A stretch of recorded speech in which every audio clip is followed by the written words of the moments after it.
right, so for marketers, insurance agents, small business owners, if you are in a bind and you need revenue, you need sales, you need people purchasing from you today, what are you to do? Okay, now I want you to go ahead and keep watching this video, because in this video, we're going to talk about how you can generate leads for $0.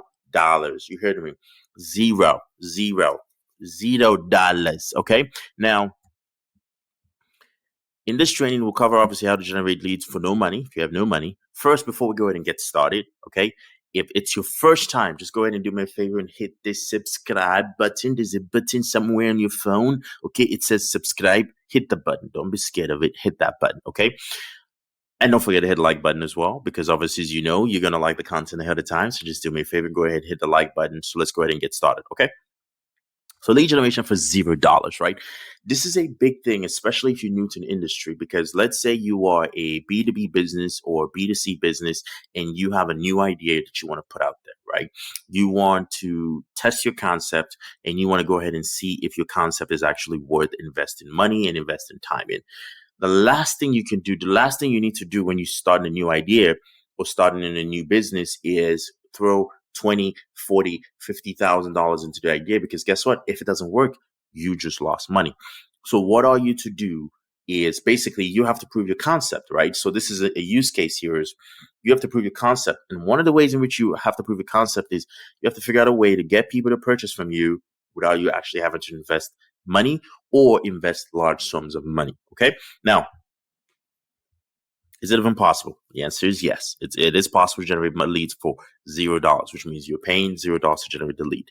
Now, how you do it is completely dependent on you, because you can leverage, other people's resources, or you can go ahead and do it yourself. Okay. It will cost you something else. Okay. Just letting you know, 100%, it will cost you something else. Okay. That something else is you guessed it, your time. Okay. It's going to cost you your time. Okay. Your time is going to be a big factor and is going to play a big role into how you generate leads, because guess what? You have to pay for it some way. You're either going to pay for the leads with, either out of pocket, or you're going to have to pay for it, the leads with your time. Okay. So this is just an FYI for those of you out there who are trying to be lazy and really not do any work. Okay. So let's pause and dive into the types of businesses, okay, that can generate leads for $0. Not every business can generate leads for $0. Just a very simple, God's honest truth. Unless you're going to sell to friends and family, which friends and family is another option out there, or using referrals. Those are another option, but those usually take time, and especially on the referral side. And if you sell to friends and family, the God's honest truth is most people aren't comfortable with selling to friends and family. And the reality is most of your friends and family, if you are a B2C product, let's say you're selling, I don't know, health supplements or something like that, right? Some MLM stuff. Then you can go sell to friends and family because they're in your target audience, in your target market. But for most of us out there who are B2B owners, B2B business owners, B2B founders, majority of our friends and family are not in our target demographics. So the last thing that we're going to be bothered with is trying to sell, for instance, a marketing software product such as High Level or ClickFunnels or Active Campaign, or whatever it is that you sell to friends and family, because the reality is they're not going to use it, especially if none of them are marketers, right? So the short answer is B2B businesses are the type of businesses that can generate leads for $0. Okay, and I'm going to talk about why. Because every business that lists themselves as a business, okay, let's think about your target audience, right? Let's say B2B, your business is going to be selling to a business, right? And the business you're selling to, they list themselves as a business. They just basically opted in to be contacted, because you have to understand, when you list yourself as a business, you want people to reach out to you, okay? Now, it's not illegal to contact the business, okay? You have to contact the business because they want to be contacted, because that's how they stay in business, is basically having people come in. I'll give you an example. I was in a chiropractor. I usually go to chiropractor every week or 2 weeks.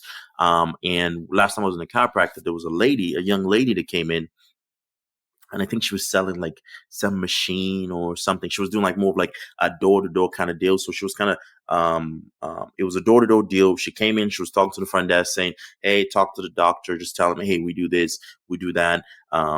All that good stuff. So she was trying to sell to the doctor by basically going out in the neighborhood to chiropractors, because chiropractors is in her target audience, right? So in a way, she was not coming there to use the service, which if I was her, I would actually come in there to use the service before I actually just pitch the doctor. Because I'm going to give you guys a quick tip here before we continue on the training. If I am going to sell to a business, let's say I'm going to sell to a restaurant, I'm going to sell to a doctor, I'm going to sell to whatever, actually use the service. Trust me, just use the service. If she had, because by actually just going in and talking to the front desk to pitch the product, that I guarantee the front desk lady will never tell the doctor about it. Never, never. I'm willing to stake $20 that she would never tell the doctor on it. Why? Because that's not her job. Her job is not there to sell to the doctor because one, she's not getting a commission from it. What's your incentive in her doing it? There's no incentive. Plus, she's gonna feel awkward because she's like, well, do you really want to hear about this? She's not gonna do the sales pitch.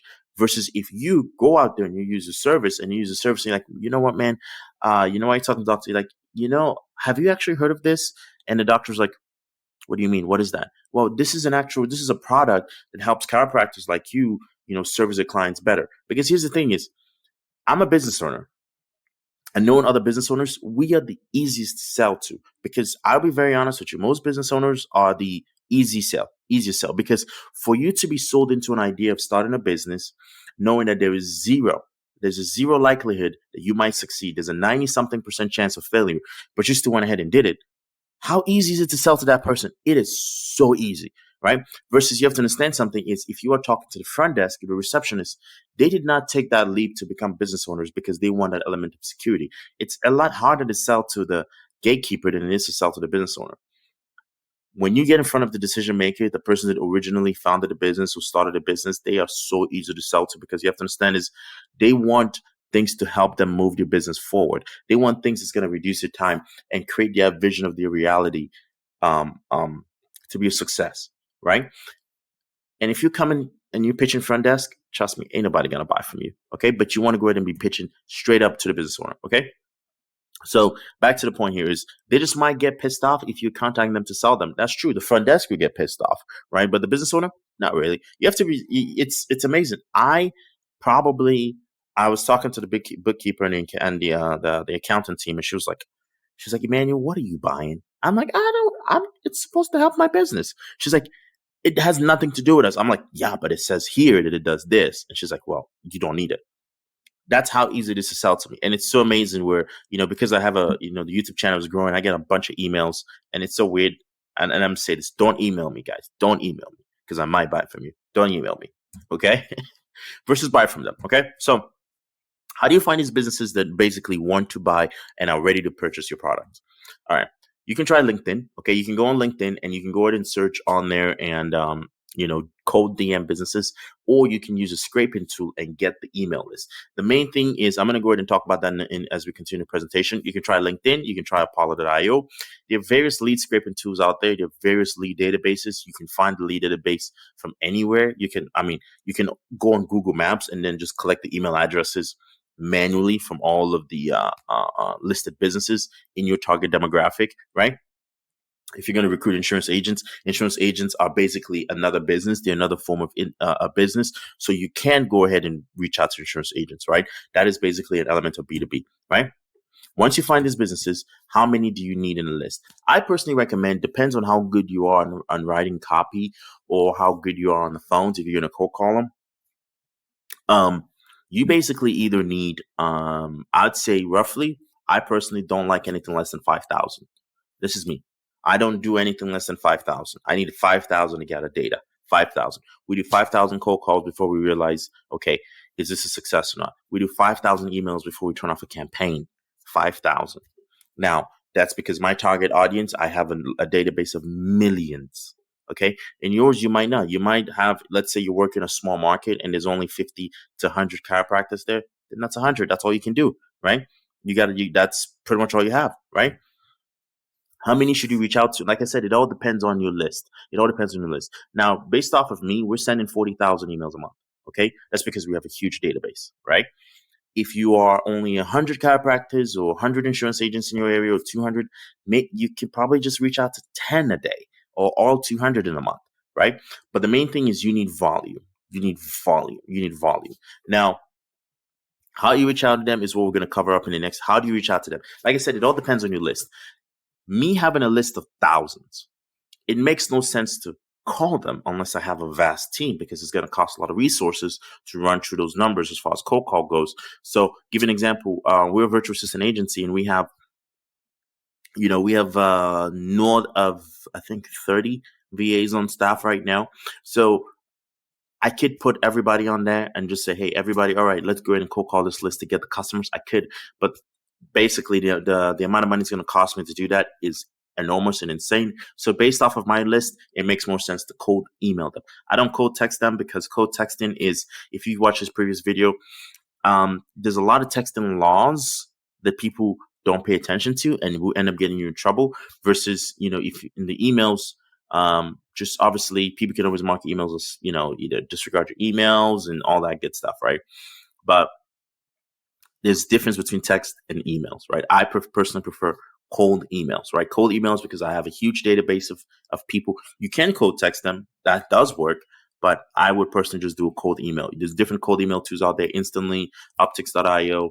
RIZN Results does have an email marketing side of things, but unfortunately, we do not do cold emails because our provider does not allow us to do cold emails, so we can't really do cold emails. That's something I'm actively working on right now, to partner with another company to be able to offer that feature, so we can, because I'm a big fan of cold email, and obviously I personally want to sell cold email features out there to you guys. So yeah, that's basically it. Is depending on your list. If you have a list of 100, 200, should you call them? I personally would either, if you have a list of 100 or 200, I would actually physically go there.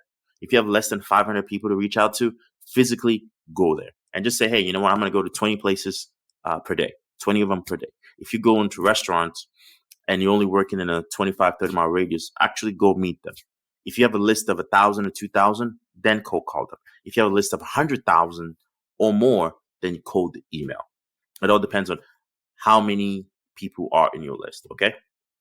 What do you say when you reach out to them? It's very simple. What you have to understand is the pain is the pitch. Okay. The pain is the pitch. So what is the number one pain that you're experiencing, and how does your product solve it? You have to understand something is, when you are selling a vacation, when you're selling the dream, you do not sell, like if you're selling a plane ticket or vacation destination, you do not sell, hey, the ticket's going to be 10,000, the stay is 5,000. No, you say, hey, listen, when you get there, you have access to, just imagine how you guys are going to feel. You haven't been on a vacation in a while.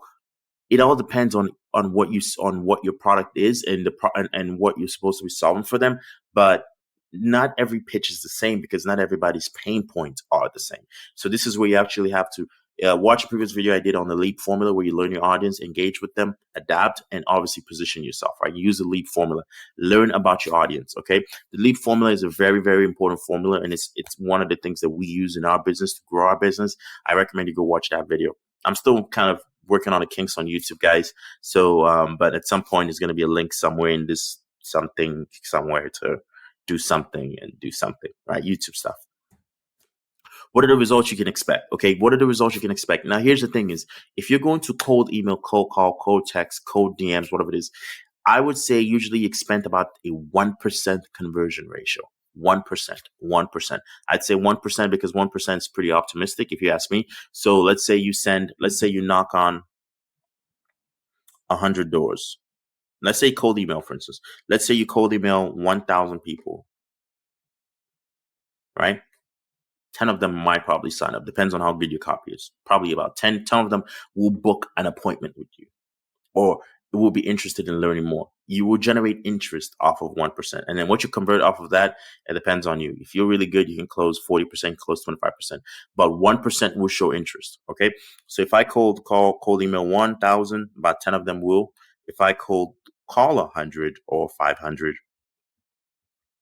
5 of them should show interest. Okay, so it's about 5% conversion to interest. Now, it depends on how good of an offer you have. You might be able to convert 40 to 60% of those into sales. So just remember, the funnel breakdown is 1% will convert to interested, which means they actually want to learn more, not sell, learn more. And then depends on you and your sales skills. You can be able to close an average. I'd say aim for about 25% close ratio. All right, 25% is what I'd say estimate. So if you have 5, 1 or 2, 5 interested, 1 or 2 will convert to actual deal.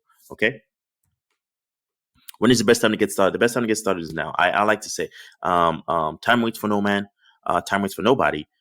If you want to make money, every day that you waste, every day that if you want to make $1 million, every day you're not making $1 million, it's costing you $1 million. What does that mean? Is your potential, you know your potential. And if you know what your potential is, then you need to go ahead and get started right now. So that's pretty much it, guys. So just don't forget to subscribe, guys. Hit the like button, hit the subscribe button. I appreciate feedback. So if you guys want me to cover, the various marketing tools and channels we use, how we get 25 agents to get on board with us per week, how we're growing so rapidly. And if that's something you're interested in, like I said, guys, just leave it in the comments. I am someone who's happy to share my information. Whatever I can do to help you guys, I'll 100% do that. And for that, guys, I say, and